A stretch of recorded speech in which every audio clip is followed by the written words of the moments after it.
Listen to me. If there was a wise man who would ever think of this, they would say in order to be superior to the man, you've got to be the man.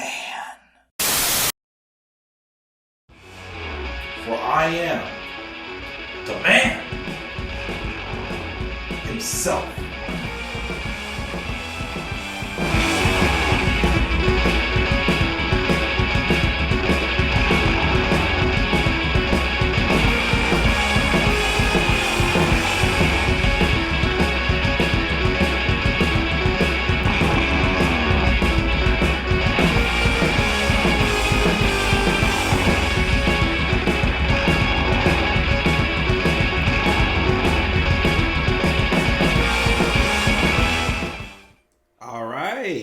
All right, guys, it's a new year, and I have a few things I want to talk about, surprisingly, with AEW.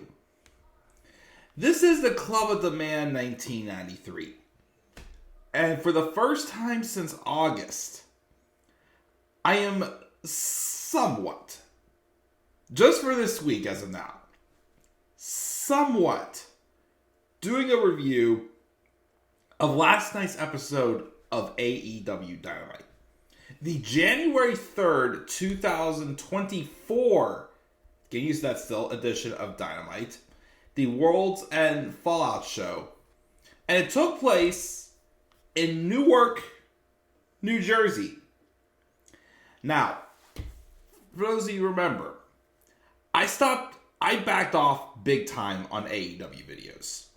Especially around like Allin and when CM Punk came back last summer to AEW and all the drama, all the controversy.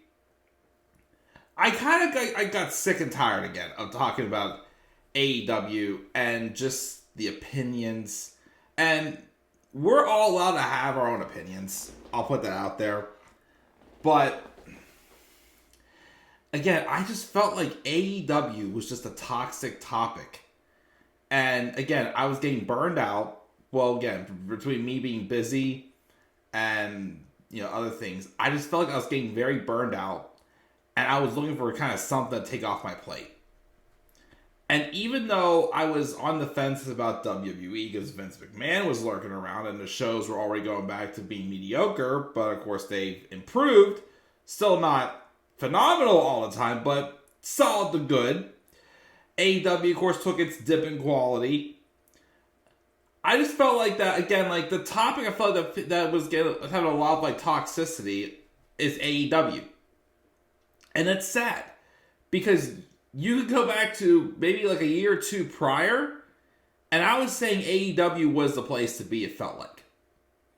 But it's not. I still enjoy the product though. And that's why I wanted to just sit back and enjoy the AEW product for the most part by myself. Now, yes, it has dipped in quality. Yes, this wasn't the strongest episode Dynamite I've ever seen, which I'm not going to give the grade. But a couple things happened on this show, especially one thing that really made me kind of want to give this another try. But it's not going to be a full-on review. I'm not really going to go in depth about everything that happened on this show. It's kind of more so of like a talking points video, which I'm still going to go through and review, but I'm not going to give my thoughts on a few things. There's really only a couple things. Well, two especially. A third one I kind of need to rant a little bit on. So there's going to be some hit and miss topics that I want to address in this video. Especially, of course, one. Which is why, of course, when I remade the background, I didn't put the champions, because this video is really about mainly two segments on this episode of Dynamite that I did want to get my thoughts on, talk about. But we're going to get right into it. Again, this is more so of a talking points video rather than a review. Actually, let's go through. I'll save the two major things for last that I liked the most about this episode of Dynamite. Let me see. We skipping the first part. We had a match with Dante Martin and Orange Cassidy for the AEW International Championship, and Orange Cassidy retained that. We, of course, had Hook and Danhausen come out afterwards for Orange Cassidy, and Darius Martin and Action Andre to check on Dante, and they shook hands. But then, Private Party made their return. I guess since Mark Quinn's been injured for a while or something like that. They reintroduce themselves, and basically they say that, they're here and they're ready to win tag titles. Which, cool. I did like Private Party. They're not seemingly with Matt Hardy anymore, but, cool. Hopefully they'll have their moment this year. Toni Storm had a backstage interview. It was like timeless Toni Storm, which I think she's really killing this gimmick for sure. I think it's been really good. She had cut a little promo. And I guess they're hyping up Mariah May's match. Her in-ring debut in AEW. But she's like, nah, I don't watch wrestling.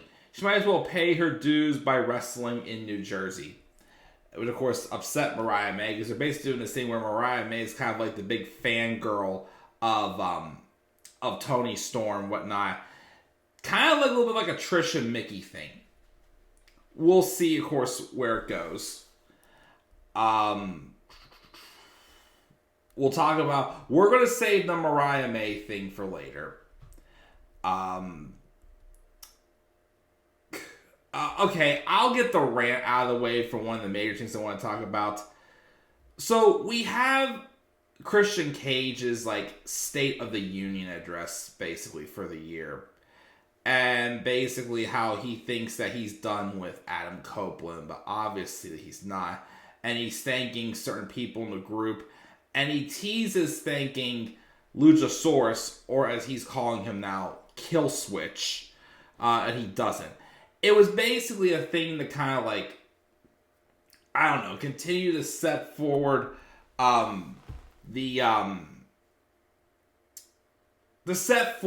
whole thing. With obviously at some point, probably the third match they do with Christian Cage and Adam Copeland, Luchasaurus is probably going to turn on Christian Cage, and they're making it super duper obvious that is happening. Now, Christian Cage himself, I like what he's doing, but God, something I really cannot stand about AEW is what they're doing with Nick Wayne's mother. That Shayna Wayne, whatever her name was, I cannot stand her. I am sorry. Every time she appears on camera, whether she's the crying mother going my son, don't do this, or she's turning on Adam Copeland, because Copeland did Concerto her son, but yet first off, it makes no sense. She's siding with Christian Cage, a guy who's dissed on her husband. Now, okay, if Buddy Wayne was still alive, maybe this somehow could work. But Buddy Wayne's dead. So it's you can't for real tell me that a woman is for real going to turn her back and side with a guy who dissed on her deceased husband. That just bothers me. But I'm sorry. Again, what's the point of her being there?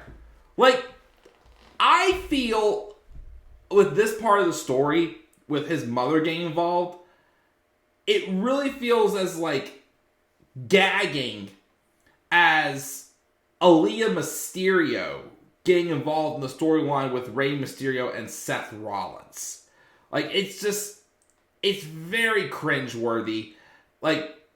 She's a terrible actress, first off. And like I said before, it just makes no sense.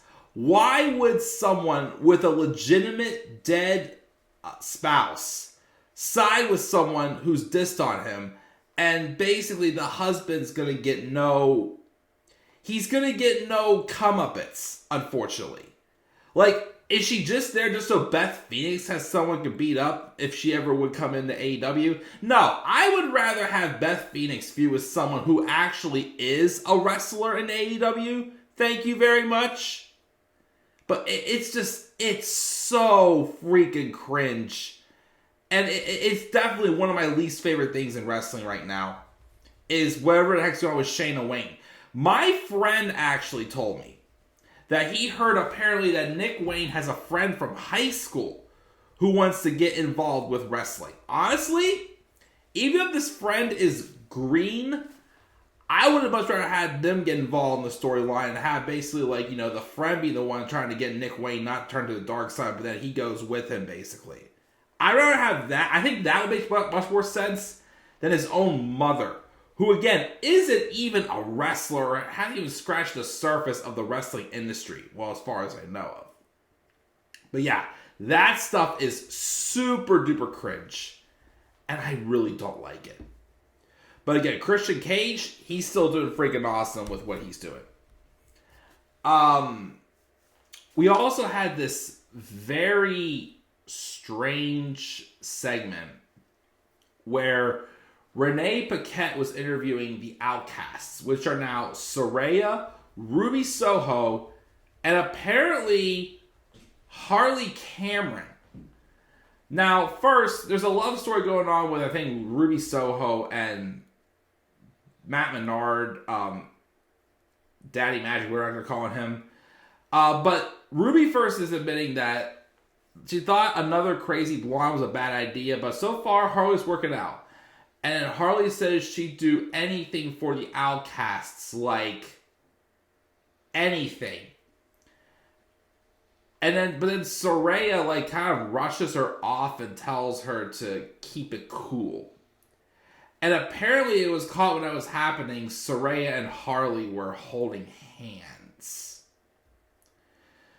So everyone kind of wonders if it's going to turn into somewhat of a little bit of a love story with Harley Cameron and Saraya, or like some awkward relationship or something, if you know what I mean. We'll see how that goes. I mean, Harley Cameron already gets a lot of attention. A lot of people think she's hot. And of course, there is Saraya, who is very likable and, you know, definitely someone who's also quite attractive as well. But we'll see how that goes. I don't know. I'm still kind of... Well, first off, I feel like I would much rather have Mandy Rose come in to be in this role, because I still think she should come in and kind of... Because I still think the whole point of the Outcasts was for Saraya to do what she was doing in WWE with Absolution. But again, it really hasn't worked. It really hasn't at all. Now, of course, they already got rid of Toni Storm. It's just there. Like, it's really, like... The expectations were so high to the point everybody wanted to see, like, this lead to, like, a blood and guts match, but it got nowhere close to it, unfortunately. But we'll see where that goes. That was a little awkward, but we shall see. Darby Allin and Konosuke Takeshita had an awesome match. Takeshita won. My question is, though, why have they slowed down on this feud? I mean, I know Kenny Omega got diagnosed with diverticulitis, but why has it felt like ever since Takeshita beat Omega twice, why does it feel like he's been, like, reduced? Despite the fact that he beat one of the greatest of all time, you know? He should have probably gotten some sort of a title. I feel like a lot of people are saying he should be the one to dethrone Orange Cassidy for the International Championship. Of course, somebody else, though, is going to be coming after him. But we'll have to wait and see. But yeah, he won that match. It was an excellent match. Eddie Kingston won the first ever Continental Classic, and Trent Beretta became number one contender for the AEW Continental Crown title by defeating people in the Fatal 4-Way, which include Brian Cage, Brian Keith, and El Hijo del Vikingo. So, okay, I mean, it's another belt, but we'll see where that goes. We also had a segment where Daddy Magic Matt Bernard was being interviewed, and then Heyman Adam Page rolls up and says he's here to beat someone's ass after Samoa Joe had goons put him through a windshield, and he doesn't care who. Referring to the Devil and his goons, of course that is. And then the main event, we had Swerve Strickland and Daniel Garcia. Swerve Strickland won. Afterwards, though, they offered a handshake to Garcia only for Prince Nana to do a low blow, and it set up a big pull-apart brawl between Hangman and Swerve.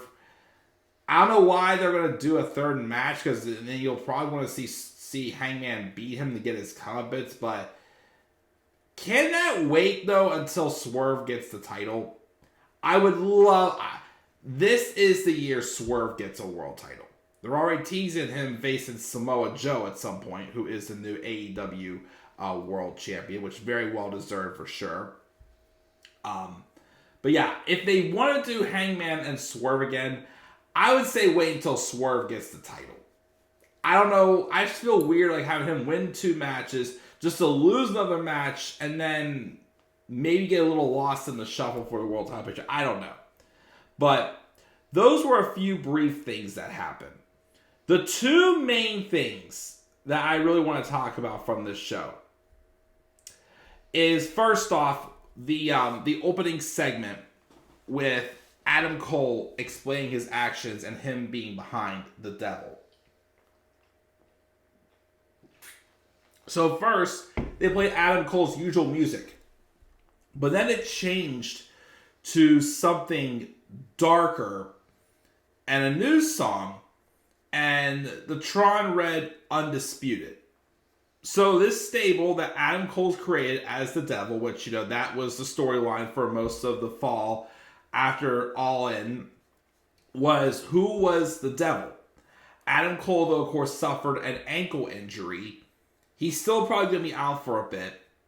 And it was revealed at World's End that Adam Cole was the Devil, and his henchmen are his friends Roderick Strong, the Ring of Honor Tag Champions now, the Kingdom's Mike Tavern and Mike Bennett, and Wardlow was involved as well. I still kind of wish they would have Kyle O'Reilly and Bobby Fish, but Bobby Fish left AEW, and Kyle O'Reilly has like a neck injury. It's probably going to be a while until we see him again. I would love to see him make a surprise turn here as well. But anyways, Adam Cole comes out. Well, first, Roderick Strong tells everyone to shove and listen to his best friend, Adam! Which, of course, he's just, the goon who's trying to earn his best friend back, but he's being distracted by MJF. But obviously, he got him back here. But Adam Cole asks the crowd, don't we have sympathy for him? He finds it so ironic that so many people were disgusted and shocked by what happened. And that tells him 2 things. We are stupid and we don't know right from wrong. He talks shit about MJF and says, if turning on him makes him the Devil, buy him a first-class ticket straight to hell. Everyone will thank him for the fact that MJF is gone and he's never coming back, which MJF has been dealing with a torn labrum for a while. He's pretty banged up. So he is on leave, taking some time off. Of course, though, it's January 2024. His last contract expired, and he was taken off of the AEW roster, which I'm pretty more positive it's a work. I really don't think MJF's going to leave right now in the middle of a storyline like this to go to WWE. I think he's got another contract in him, in my opinion. But anyways, MJF's not coming back, and there's a lot of reasons why he did this. He said the second MJF felt he didn't need him anymore, he would have done the same thing. And the key word there is need, because Adam Cole never needed MJF. He sacrificed everything in that friendship. And that's how he broke his ankle. Nobody would be chanting or cheering for MJF if it weren't for all Adam Cole. He saved MJF's reign, and he also was the one who ended it. In the beginning, it was all about the title, and then it turned into something so much more. About destroying a man to his core, about ripping out his heart and bringing him to his knees, and you can chant all you want, but MJF, though, is dead. The 5 of them are here to win, to be draped in gold. With the Kingdom having their ROH tag titles, his real best friend, Roderick Strong, winning the AEW International Championship, and then Wardlow, finally surrounded by men who respect him, will get the AEW World title. And when Adam Cole is healed, Wardlow will do the right thing and forfeit him the belt. He then congratulates Samoa Joe and says it was a pleasure doing business, and he does sincerely hope that by the time Wardlow is ready to challenge him, he hopes Joe ain't the champion, because it would really suck to hurt a friend. Self-esteem is built on action, and they took action. They were sick and tired of waiting for things to change, because AEW needed change, and they gave it to us. And Adam Cole then states that his group is called the Undisputed Kingdom. And they're starting a new chapter in AEW. And the devil is here to stay. Baby. Then we had some confrontations with Bullet Club Gold, as they were one of the first groups that the Masked Men attacked whenever they first started coming around. And then, of course, also we had the Acclaim come out as well. We have history of them as well. So basically, that could lead to also like a trios tag title match. Because when was the last time, although I haven't watched Collision for months, but when was the last time we did see a match for those trios tag titles? It's definitely been a long time, in my opinion. But I really enjoyed this promo by Adam Cole. My simple story to describe it as, he beat MJF to the punch, and you knew MJF would have done the same thing. But obviously, him going back to him whenever he fought MJF for the AEW World title at Allin, he said he's going to do whatever the heck it took. And of course, he came up short, but he helped Adam Cole basically not be an asshole. And in return, MJF lost his edge. And in my opinion, in order to protect us from him, Adam Cole MJF was the one who softened up. Adam Cole was the one who inherited MJF's tactics.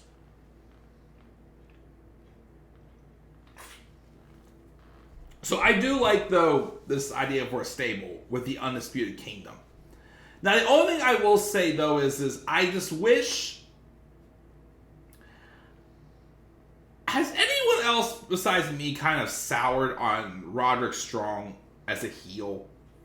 Because the reason why I say this is because as a heel, he holds back a lot, and he basically is like a shortcut artist. When he has been a face, Roderick Strong, I feel like he brings out so much more to his wrestling abilities. And I think that it just goes really overlooked. Like, I think back to the matches he had with Drew McIntyre. He was NXT champion. I also think back to the match he had with Bobby Roode as well. And even some of his Dusty Rhodes Tag Team Classic matches that he had in there as well. And it just when he's a heel, it feels like they really hold back on him and make him a neck-bracing joke, screaming out, "Adam! Adam!" But we will, in fact, of course, see where that leads to Adam Cole. Of course, once he's healthy. Okay. My favorite part, though, of the night. So, I started the show a few minutes late when I watched it. And my friend texted me. he says, wait till you get to that women's match. And I'm like, oh boy. And I got a little excited because I know there's rumors about Mercedes Moné coming in. But there was also rumors about somebody else who's a free agent that apparently would be coming in too. So, Mariah May had her in-ring debut against Queen Aminata, and Mariah May did win with the Mayday. Afterwards, though, she's being interviewed. And she says she can't believe she won her debut. And she's wanted to be a wrestler since she was a kid, and it is surreal to her. And she hopes Toni Storm, wherever she is watching and is proud. And the only regret is that they had to do this in New Jersey. As soon as they said New Jersey, I freaked. I'm like, it's gotta be who I think it is, because she is from New Jersey. And a few seconds later, the Virtuosa Deonna Purrazzo shows up.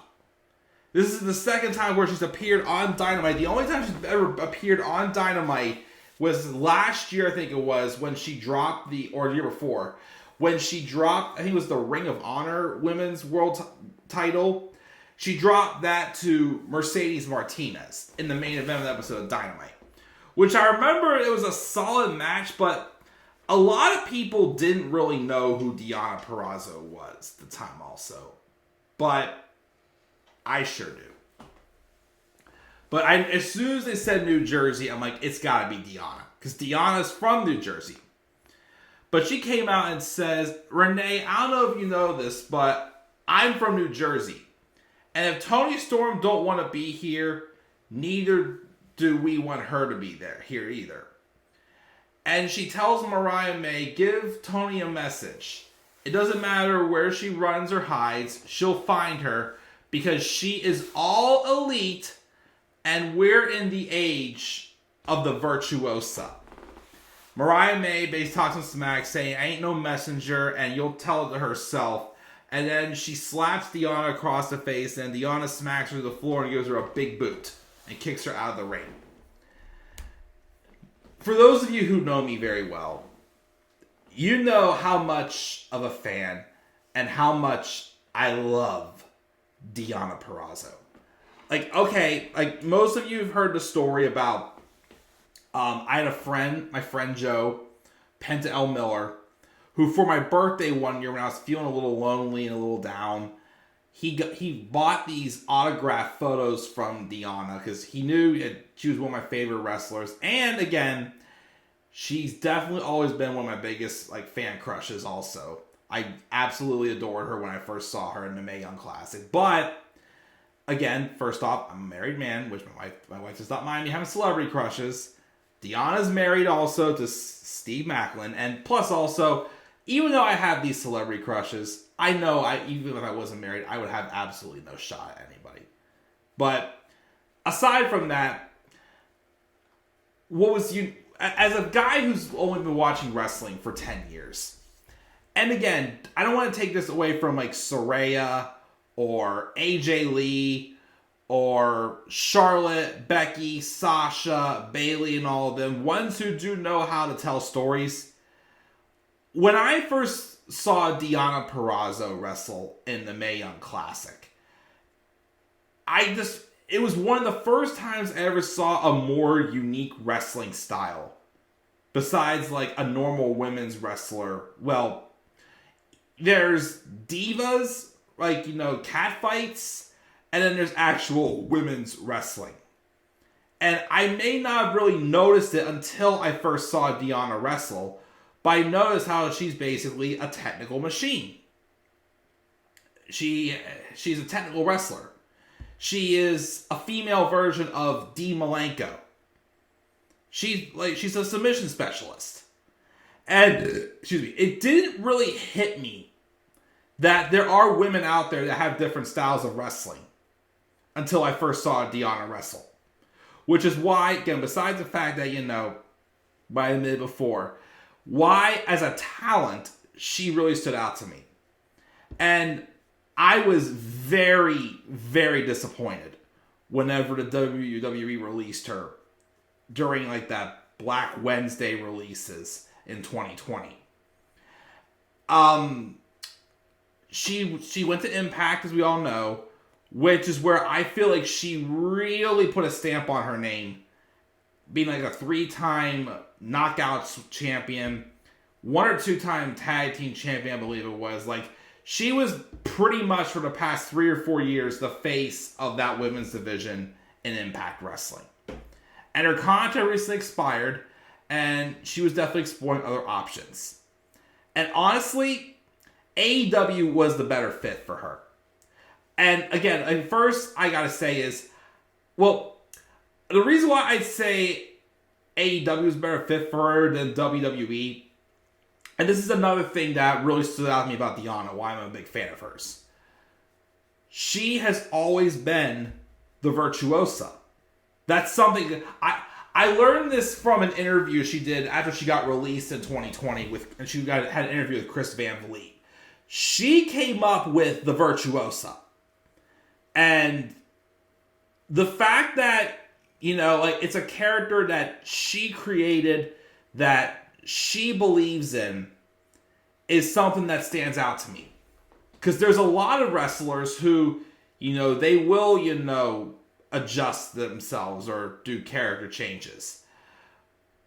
And for what it sounded like, when she was in NXT, it just sounded like that her and WWE just weren't clicking on what the virtuosa was. Like, she understood it, but they didn't understand it. So, to me, I feel like if she, to me, like, her, like, standing up and standing firm, it's like Cody Rhodes when he first got brought back. He first was told they wanted him to come back as the American Nightmare. But of course, I think they did want to make some changes, and he goes, nope, we're not changing. Either we're keeping it how it was, or I'm not doing this. And that's how Deonna was. And for that, I admire her for sticking her guns to her creativity and her having a character that she believed in. And she went to Impact Wrestling and proved that, the virtuosa is the shit, pretty much. It's a unique character, a unique gimmick. And again, she succeeded with it. But, could this may change WWE's mind because they didn't really understand her concept?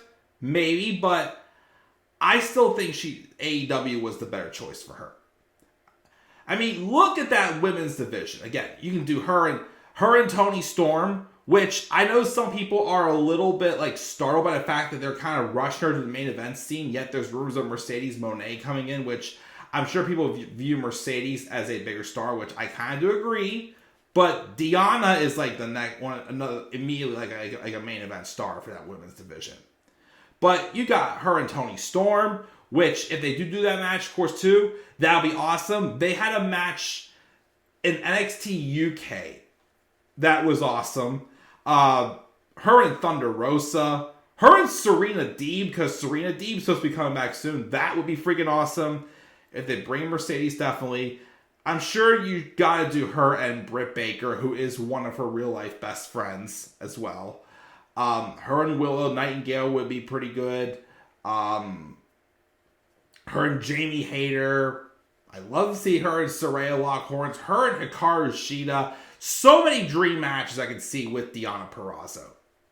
But I guess the biggest reason why I'm very happy she's here in AEW is, again, she has, Impact Wrestling, not saying that, they're not as big of a deal, but they don't get as much television attention because they're not on live TV like an AEW or a WWE is.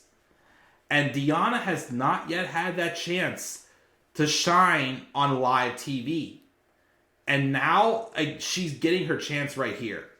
Again, she went to Impact. She proved that the Virtuosa is a main event thing.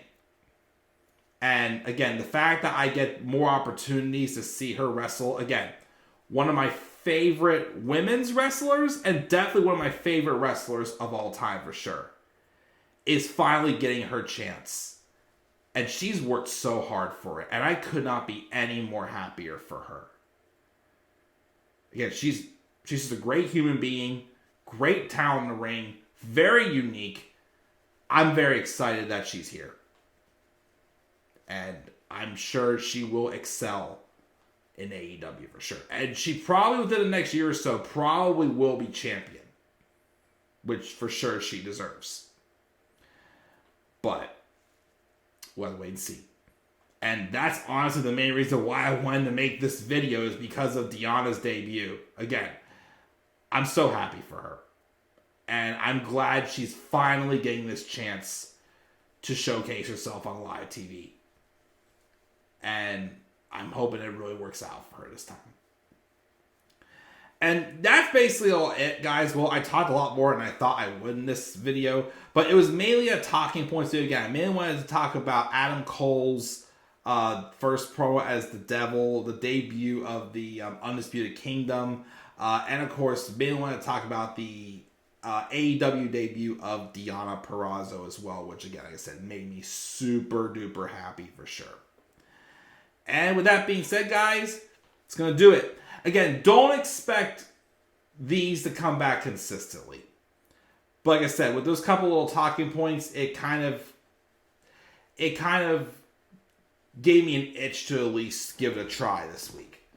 And again, maybe I'll continue to do AEW reviews again. We'll have to wait and see. Still not watching Collision though. I haven't watched a single episode of Collision ever since CM Punk left. I don't find any point in watching it. But yeah, we will see, of course, what happens next with AEW. And that's my thoughts on a few things. What are your guys' thoughts on the show? I rant about Shayna Wayne, the Undisputed Kingdom, and of course Deonna Purrazzo as well, debuting in AEW. Make sure you guys leave your thoughts down in the comment section below.